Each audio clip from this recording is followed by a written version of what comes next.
नमस्कार, मैं मरीज हूँ। आज आप लोगों के समक्ष एक महत्वपूर्ण विषय पर चर्चा करने जा रहे हैं। यह विषय है नदी जोड़ो परियोजना। देखिए, परीक्षा के दृष्टिकोण से ये काफी व्यवहारिक विषय है और अक्सर चर्चा का विषय रहता है। अब हमें देखना है कि इस परियोजना के क्या लाभ हैं और क्या इसके मार्ग में बाधाएं हैं। यह परियोजना हमारे लिए क्यों अत्यंत महत्वपूर्ण रूप में दिखाई दे रही है। जैसा कि हम जानते हैं कि जल संसाधन हमारे राष्ट्र के विकास के लिए महत्वपूर्ण आवश्यक तत्व के रूप में है। बिना जल संसाधनों के जीवन की कल्पना नहीं की जा सकती है। भारत एक मानसूनी जलवायु वाला देश है, साथ ही कृषि प्रधान अर्थव्यवस्था वाला राष्ट्र है, साथ ही साथ विश्व की एक सबसे बड़ी जनसंख्या वाला देश है। तो कृषि प्रधान अर्थव्यवस्था और विशाल जनसंख्या, ऐसे में भारत में जल संसाधनों का आवश्यकताएं काफी अधिक रहती है। अब देखना यह है कि जो हमारे यहाँ जल संसाधन है, इनका वितरण काफी असमान है। देश में जो वर्षा होती है, 80% वर्षा मानसूनी वर्षा के रूप में होती है। देश का अधिकांश समय शुष्क रहता है। पानी की आवश्यकताएं, जल की आवश्यकताएं हमें वर्ष भर होती हैं। आजकल विभिन्न कारणों के चलते जल संसाधनों पर भार बढ़ता जा रहा है। जल संसाधन हमारे सीमित होते जा रहे हैं और अगर हम इसका समुचित प्रबंधन न करेंगे तो निसंदेह ही इनके अभाव के चलते हमारे सामने एक साथ अनेक समस्याएं उत्पन्न हो सकती हैं। तो हम कह सकते हैं कि जो हमारी नदी जोड़ो परियोजना है, एक महत्वाकांक्षी परियोजना रहा है और साथ ही साथ एक बहुउद्देशीय परियोजना है। बहुउद्देशीय परियोजना का मतलब यह है कि हम इस परियोजना के द्वारा एक साथ अनेक उद्देश्यों को भी प्राप्त कर सकते हैं। जैसा कि हम जानते हैं कि यह परियोजना आज का नहीं है। ब्रिटिश भारत में इसको जोड़ने के लिए एक कल्पना की गई थी, लेकिन वह वास्तविक रूप नहीं ले पाया। वास्तविक रूप से देखा जाए कि नदी जोड़ो परियोजना की परिकल्पना 1972 में इंदिरा गांधी सरकार में तत्कालीन प्रख्यात इंजीनियर सिंचाई मंत्री डॉक्टर के.एल. राव, तो इस परियोजना के वास्तविक शिल्पकार जो थे वो डॉक्टर के.एल. राव महोदय थे। उन्होंने ये समझाने का प्रयास किया सरकार को कि उत्तर भारत की नदियों के जल को दक्षिण भारत की नदियों से जोड़ दिया जाए, तो इससे हमें अनेक लाभ प्राप्त हो सकते हैं और देश के जल संसाधनों का हम सही तरीके से यूज कर सकते हैं, उसका प्रबंधन करके उसका उपयोग कर सकते हैं। तो ये परियोजना काफी बड़ी रही, काफी महत्वपूर्ण रही, लेकिन इस पर हम कोई व्यवहारिक कदम नहीं उठा पाए।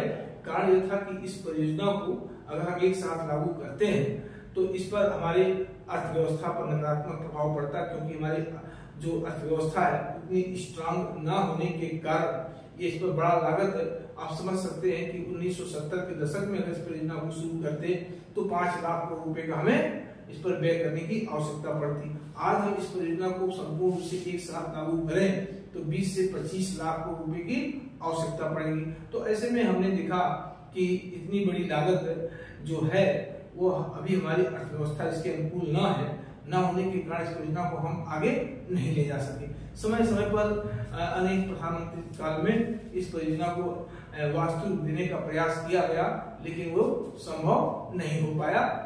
इसको सबसे पहले नए रूप में देने का प्रयास अटल बिहारी वाजपेयी सरकार ने किया। तो उनका ये मानना था कि अगर हम उत्तर और दक्षिण भारत की नदियों को जोड़ दिया जाए तो साथ में कई लाभ प्राप्त किया जा सकता है। वाजपेयी साहब देश की आधारभूत संरचना पर विशेष जोर देते थे। उन्हीं की परिकल्पना थी, तो आज सुपर हाईवे देश में दिखाई दे रहा है।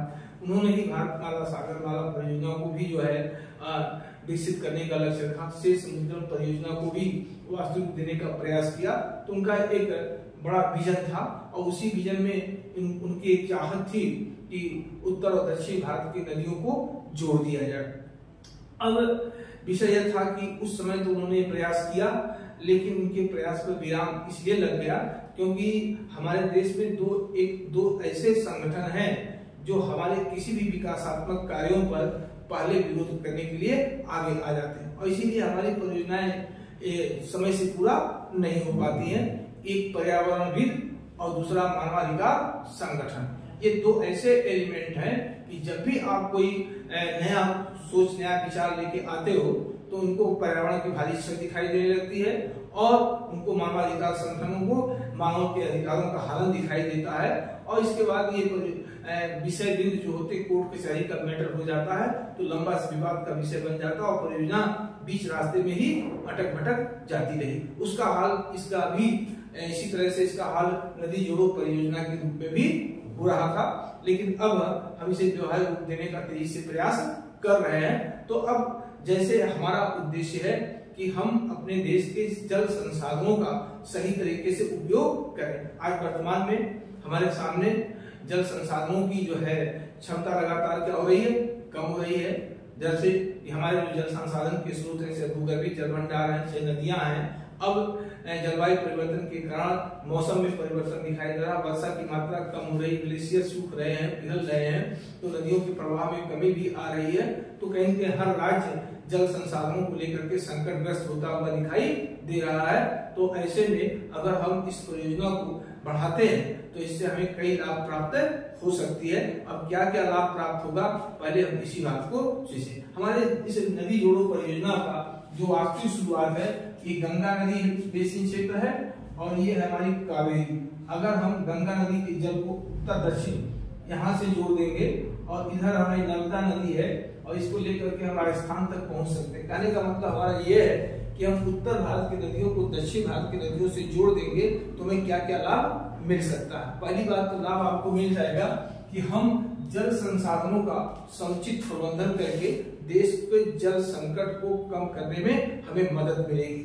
ठीक है, क्योंकि आज जल संकट हमारे सामने लगातार बढ़ता जा रहा है और इस संकट के चलते हमारे विकासात्मक, हमारे कृषि कार्य बाधित हो रहे हैं, हमारे विकास कार्य बाधित हो रहे हैं और आंतरिक संघर्ष को भी बढ़ावा मिल रहा है। तो हमारा उद्देश्य है कि जो प्रकृति के प्रदत्त हमें जल संसाधन है, हम इसका सही तरीके से उपयोग करें, क्योंकि बड़ी मात्रा में जल जो होता है वो क्या है, महासागरों में चला जा रहा, बह के चला जा रहा, जिसका हम यूज नहीं कर पाते हैं। और जबकि जल की आवश्यकताएं देश में क्या है, काफी अधिक है। तो सबसे बड़ा लाभ हमें है कि हम इस परियोजना के माध्यम से जल संसाधनों का सही तरीके से उपयोग कर सकते हैं। दूसरा जो हमारा लाभ है वो बाढ़ और सूखे के प्रभाव को कम करने में मदद मिल सकती है। हम देखते हैं कि भारत का जब उत्तर भारत बाढ़ के प्रभाव से प्रभावित रहता है, जहां पर एक साथ कई समस्याएं उत्पन्न होती है, और वही दक्षिण भारत सूखे के प्रभाव से प्रभावित रहता है, वहां नदियां सूखी रहती हैं। तो अगर हम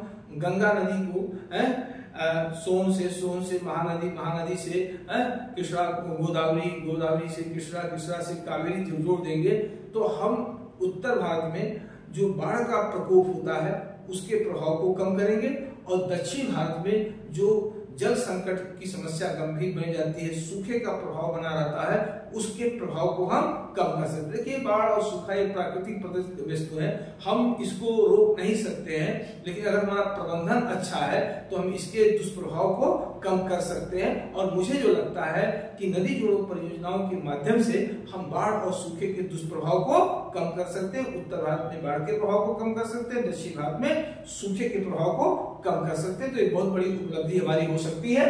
दूसरा जो है, राज्यों के बीच नदी जल विवाद को हल करने में मदद मिलेगी। आज जैसे नदियों, क्योंकि हमारी जो नदियां हैं वो अंतर्राज्यीय नदियां हैं, एक नदी जो है अनेक राज्यों से होकर प्रवाहित होकर के बहती है। अब जल की आवश्यकता सभी को है, नदी में जल बहुत सीमित मात्रा में है, तो अब जितनी वर्तमान आवश्यकताएं हैं उतनी पूर्ति होती हुई दिखाई नहीं देती है। तो राज्य आपस में ही पानी को बंटवारे को लेकर के विवाद खड़ा कर देते हैं। जैसा कि आप जानते हैं, लंबे समय से कावेरी नदी जल विवाद तमिलनाडु और कर्नाटक के बीच एक प्रमुख समस्या है और ये गंभीर रूप धारण कर लेता है। कभी कभी हमारे इंटरनल सिक्योरिटी को भी क्या करता है, प्रभावित करता है।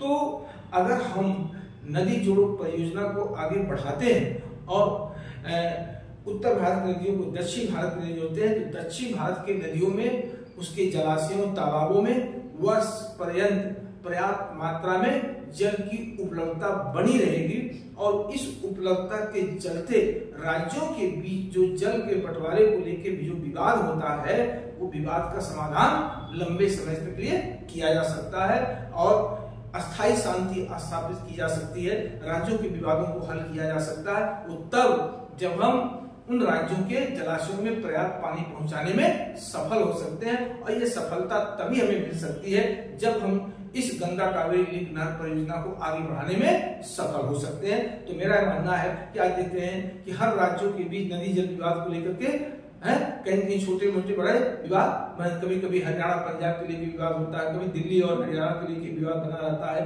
मध्य प्रदेश उत्तर प्रदेश के बीच विवाद बना रहता है, बिहार झारखंड के बीच विवाद है। तो जितने भी नदियां और राज्य हैं उनके बीच पानी को लेकर बंटवारे को लेकर के विवाद ये लगातार क्या हो रहा है, बढ़ रहा है। अब इस विवाद का समाधान यही है कि हम अपने उपलब्ध जल संसाधनों का समुचित वितरण करें, समुचित प्रबंधन करें, जिससे हम इन विवादों से बचा सके, भारत के संघीय ढांचे को मजबूत किया जा सके, क्योंकि ये नदी जल विवाद हमारे आंतरिक सुरक्षा के लिए एक प्रमुख चुनौती के रूप में दिखाई दे रहा है, क्योंकि सबको संतुष्ट हमें करना है। पानी का समान वितरण होना चाहिए जिससे किसी भी राज्य को किसी प्रकार की असुविधा उत्पन्न होता दिखाई ना दे। तो सबसे बड़ा कारण जो लाभ हमको मिलेगा वो ये लाभ मिलेगा कि राज्यों के बीच नदी जल विवाद को हम अस्थायी रूप से हल कर सकते हैं।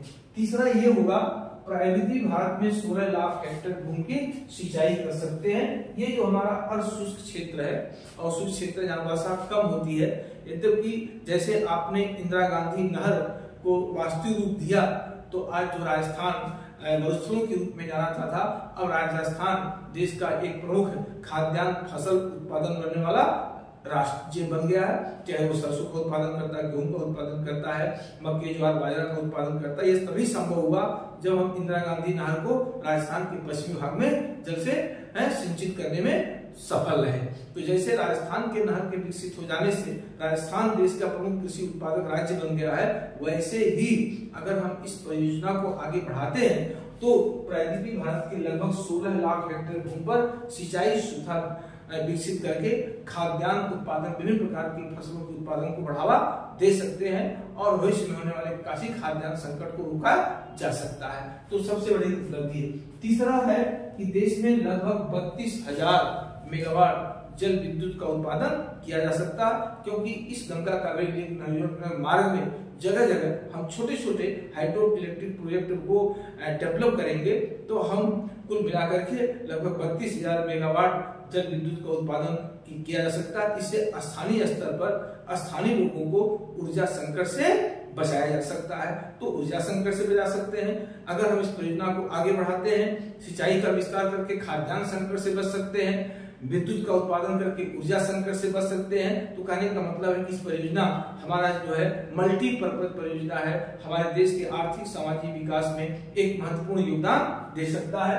चौथा यह है कि इससे रोजगार के अवसर बढ़ेंगे। रोजगार के अवसर का मतलब हमारा ये है कि जब हम किसी बड़े परियोजनाओं पर काम करना शुरू करते हैं तो इसमें लाखों श्रमिकों की आवश्यकता होती है। हर व्यक्ति अपनी तकनीकी क्षमता के आधार पर काम मिलता है, तो एक बड़े रोजगार के अवसर को हम डेवलप, बेरोजगारी और गरीबी को कम करने में मदद मिलेगी।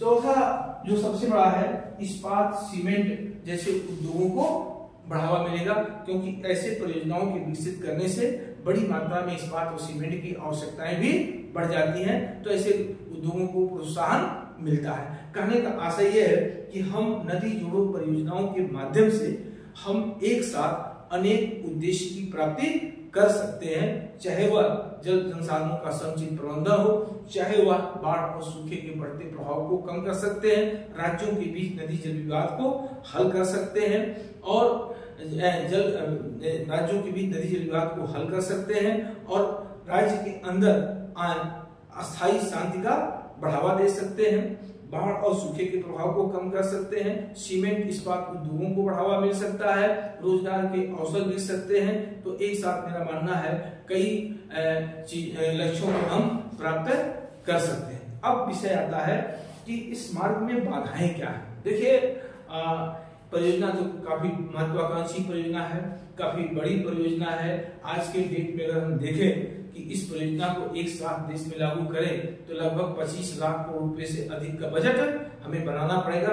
और मुझे नहीं लगता कि हमारी अर्थव्यवस्था भले विश्व की 5वीं बड़ी अर्थव्यवस्था बन चुका हो, लेकिन अभी हम एक साथ एक प्रोजेक्ट में 25 लाख करोड़ रुपए का व्यय करने की क्षमता नहीं रखते हैं। तो इसके लिए उपाय यही है कि हम स्थानीय स्तर पर हम छोटे छोटे लोकल सेंटर पर नदी जोड़ो परियोजना की शुरुआत करें और उसको धीरे धीरे हम एक नेटवर्क देश में फैला सकते हैं। जैसा कि 2005 में केन बेतवा लिंक नहर परियोजना की शुरुआत, नदी जोड़ो परियोजना की वास्तविक जो शुरुआत हुई वो केन बेतवा लिंक नहर, जिसमें मध्य प्रदेश, उत्तर प्रदेश सरकार की पूंजी और केंद्र सरकार की पूंजी मिला करके इस लिंक नहर परियोजना का विकास किया जा रहा है। और इससे संपूर्ण बुंदेलखंड में जल संकट को बचाया जा सकता है, जल संसाधनों का समुचित प्रबंधन किया जाता है, वहां कृषि पशुपालन कार्यों को बढ़ावा मिल सकता है। तो ऐसे ही आज देश में कई ऐसी परियोजनाएं काम कर रही हैं जो नदियों को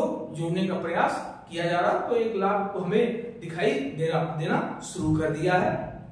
अब इसका पूरा हमें नेटवर्क विकसित करना है, क्योंकि इससे हमें सिंचाई सुविधाएं का विस्तार कर सकते हैं, इससे हम पेयजल की समस्या को हल कर सकते हैं, राज्यों के विवादों को हल कर सकते हैं। तो ये प्रयास हमारा हो रहा है। अब विषय क्या है, विवाद क्या है, मार्ग में बाधा क्या है? देखिए, कुछ महत्वपूर्ण बाधाएं भी हैं। जैसे जब आप ये कहते हो कि चीन ब्रह्मपुत्र नदी को डाइवर्ट कर रहा है और इससे भारत में एक विशेष करके नॉर्थ ईस्ट में एक बड़ा जल संकट उत्पन्न हो सकता है, तो आज भारत और चीन के बीच विवाद का एक बहुत बड़ा कारण ब्रह्मपुत्र नदी के जल को लेकर के है। ठीक उसी तरह से जब आप ये कहते हो कि हम गंगा नदी के जल को डाइवर्ट करके हम दक्षिण भारत में कावेरी नदी तक मिलाने का प्रयास करेंगे, तो इससे भारत और बांग्लादेश के संबंध क्या हो सकते हैं, प्रभावित हो सकते हैं। क्योंकि देखिए, बांग्लादेश बंगाल की खाड़ी के तट पर स्थित है, भू-राजनीतिक दृष्टिकोण से भारत के लिए काफी महत्वपूर्ण है, ये हमारे इंटरनल एक्सटर्नल सिक्योरिटी के लिए काफी महत्वपूर्ण है। हम बांग्लादेश को नाराज नहीं करना चाहते हैं, तो हमें लगता है कि हम इस परियोजनाओं को आगे बढ़ाएंगे तो भारत बांग्लादेश के संबंध भी प्रभावित होने की संभावना है, क्योंकि बांग्लादेश सरकार ऐसी परियोजनाओं का विरोध करती है, उसी तरह से जैसे आप ब्रह्मपुत्र नदी को लेकर के चीन के समक्ष विरोध करते हैं।